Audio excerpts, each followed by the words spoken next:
જય માતાજી, જય દ્વારકાધીશ। આપણે રણાવાડાથી ફોન આવ્યો હતો ને ગાય ભરવા જઈએ એણીવાડા ને અમુક એમ કે ગાય તમે શી બદલી કરીએ છે। આપણે લાઈવ વિડીયો તમને બતાવીએ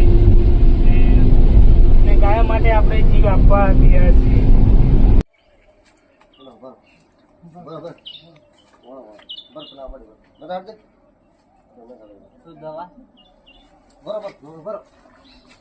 બે પગ પકડો।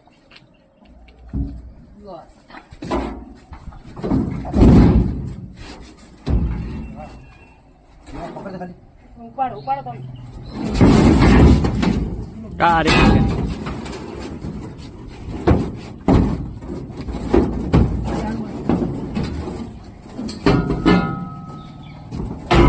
માતાજી ગાય આપણે ગાય ભરીને નહેરી ગયા આઈણીવાડાથી ને કૂતરું કાઢ્યું છે